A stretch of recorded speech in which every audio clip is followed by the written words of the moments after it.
today we're heading to Roscommon, which is one of the 5 counties of Connacht, just north of Galway, or east of Galway. And it's a county I've been spending a bit of time in recently before. And I have to say, the more I get to know it, the more I like it. My 2 favourite archaeological sites were already there. We'll go to them some other day, some prehistoric sites. But over the last couple of weeks, I've been really blown away by Roscommon in terms of its historical record from the 19th, 18th, 17th century and all points in between.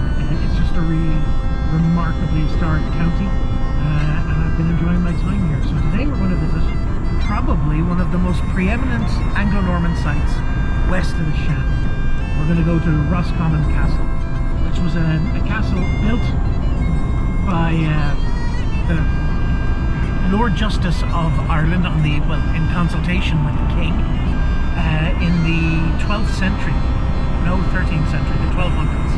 And we'll go into all the why and wherefore later, but the important thing about this castle is it was built in consultation with the King of England, which actually makes it a royal castle. It was built with the royal purse and paid for out of government funds. So the lord of this castle was the monarch of England, though they never visited. But that means it's one of a handful of sites around Ireland, and at the time England and Wales, where these castles were very, very deliberately built to further the aims and goals of the British Crown, who at the time was Henry III, who we all know came after Henry I and II, and before Henry IV. Which shows the depth of my knowledge of the English kings and queens. But anyhow, it's a fascinating site. It's an important site west of Shannon, and we'll go have a look at it now as we make our way through the fine wide roads of County Roscommon.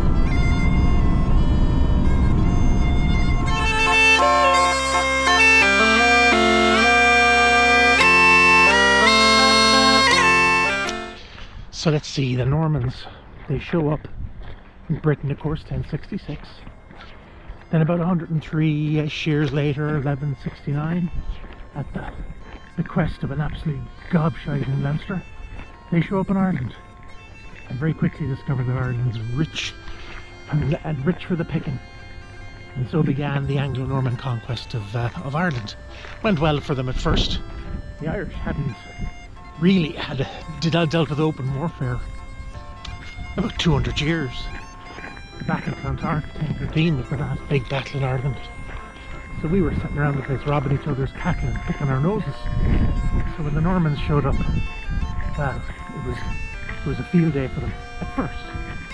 But it didn't take the Irish long to start putting up a bit more of a resistance, so that by the time the Normans kind of came further west, they had started to hit more stiff resistance. And what happened then was they came to a halt, and the west of Ireland was one of the last kingdoms to push back and resist their occupancy. And one of the families here were the O'Connors. The O'Connors were a powerful family, kings of Connacht, and one of their princes, A. O'Connor or A. O'Cruher, put up one hell of a fight. So when the Normans decided they had to deal with them, they decided they'd build a castle here in Roscommon, right in his heartland. And A. O'Connor was having none of this at first, and every time they start to build this castle behind me, he'd attack it. So starting at about 1269 or so, they tried 4 or 5 times to build this castle. Got nowhere. And then tragically A died, and there was a bit of a squabble, an internal fight in the O'Connors as to who would take over, and ended up with the O'Connors broke up into 2. But in that little power vacuum that internal fight caused, the Normans came in 1270, started building this castle, and they constructed it and completed it. But by about 1330 or so, it was in O'Connor hands. So it stayed in Irish hands for about 200 years. But why did they build it here? Now, Roscommon town is over here somewhere, just the other side you can see these spires. It's up on a hill over there, lovely big dry hill. This castle is down here in some wetland. Well, it's wetland today, but when this castle was built, this area here's the north of the castle, and you can see glimpses of the water maybe through the trees. It was a lake called Loch Nahane, or the Lake of the Birds, and it was a very important lake. It was steeped in mythology. Allegedly it was the entrance to the underworld. One of the great heroes of Táin Cúailnge, one of Ireland's earliest sagas, is supposed to be buried around here somewhere. And this site had a huge kind of cultural, mythological importance for the O'Connors. And so they had a settlement here. They had one of their main fortifications was built on an island out on that lake. And so the Normans, by building the castle here, was very deliberately showing, like, this is ours now. So that's why they picked here. That lake actually disappeared in the 1800s, and now it's a seasonal wetland. But somewhere in here is an old O'Connor settlement. I don't think anyone's ever found it. That'll be an interesting one. If any millionaire American wants to give me some money, let's go do that. But that's this area. You can see it. So this castle was built very deliberately right in the heart of O'Connor territory. Now let's go have a look at the castle. So we're at the south side of the castle.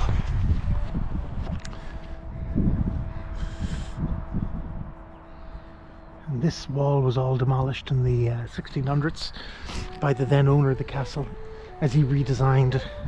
We'll talk about that when we're inside, but part of what he did was he filled the enclosing ditch, the moat, and this slight depression here that I'm walking right in the centre of was the defensive ditch of what was the castle for the 13 and 14 and 1500s before it was filled in the 1600s. Now, one interesting thing over here, this long hole in the wall, that is an arrow slit, what they call a long arrow slit. You can see from the angle of it, that would have allowed archers inside, that long angle, to literally shoot right down into the ground from here.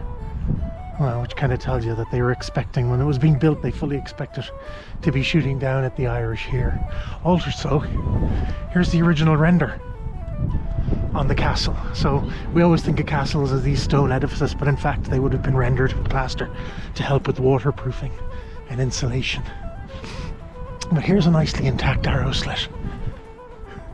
But what you can see at the top there, it's been rounded. And the reason that happened was because by the 1600s they had guns. So arrow slits were widened to allow for the use of those early muskets and flintlocks and whatnot. Now we'll go in. Oh, just last, you can see a nice distinction. We've got the early medieval arrow slits at the bottom of the wall, and on top there, Elizabethan windows. So bottom wall built in the 1300s, top bit built in the 1600s. Nice little distinction there. Oh, and there's a garderobe. That's where they would have been, let's just say the house had all mod cons, including indoor plumbing, and we'll leave it at that. And now we'll go in. Right. So we're up at the castle. And no, this is not the main gate. This is actually the back gate. But as you can see, there would have been fortifications here. This little ditch out here is all that remains of the surrounding moat. The castle was once surrounded by a moat that was filled in the 1600s. But this was one of the gates in. So there would have been a portcullis and a drawbridge. Still have the wooden floor here that would have pulled up here and sealed that gateway. And now we're inside the yard of the castle. So it has 4 towers at each corner. And then over here, this was once the gatehouse, the main gatehouse, and actually the main keep. There was no central keep as you'd expect in a castle. This was actually the main keep, and it was built into the wall. So this little closed up gate was actually the main gate to the castle. This mark here would have been the outer wall. You can see the stones, and look at the grooves from carts worn into the stones after literally hundreds of years of use. Now, this bottom level, the thick walls, that's all the Norman castle. This upper level, these much bigger windows, that's later. That's when the castle was English again and given to the governor of Connacht, Nicholas Malby, I think his name was. And in the 1670s, 1650s, 1660s, he did a major rebuild of this castle. During his rebuild, you can see it here, this was the outer wall. He turned it from a square castle into an L-shaped fortified house. So that would have been the corner right there, going down to this corner and then across to this returning wall. So this area here was an L-shaped fortified Elizabethan house. And sure enough, you've got all of these truncheoned and mullioned windows that are all Elizabethan in nature, and then you've got these bigger fireplaces at the bottom that are much more obviously Norman. So you've got all sorts of phases of architecture going on here, but those are the two main phases. Interestingly, while the Irish had this castle, the O'Connors had this castle for 200 years, they did nothing with it. They maintained it, they occupied it, but they didn't build onto it or add onto it. That's kind of an interesting feature of Gaelic Ireland, that those lords, those kings, put all their money into building religious buildings. Well, you can see here, this is where there would have been a drawbridge here. The buggers! I can't believe they have this locked. Why would they have that locked? Anyhow, this outer wall was all built in the 1600s. There was a turret there as well, so this was an enclosed garden, probably decorative, very much in the European style. They're following on from the late Renaissance and Reformation, and this would have been a very deliberate action to turn this into a decorative garden, which would have been seen as very English. So, you know, it was very much bringing a stamp of English rule on the countryside. But there you go.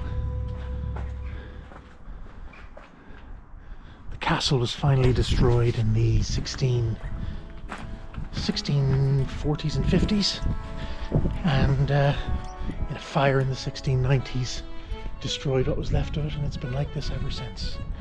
So it's been neglected and falling apart, and now being stabilised by the men and women of the OPW. There you go. There's Roscommon Castle for you. A royal castle in the heart of Connacht.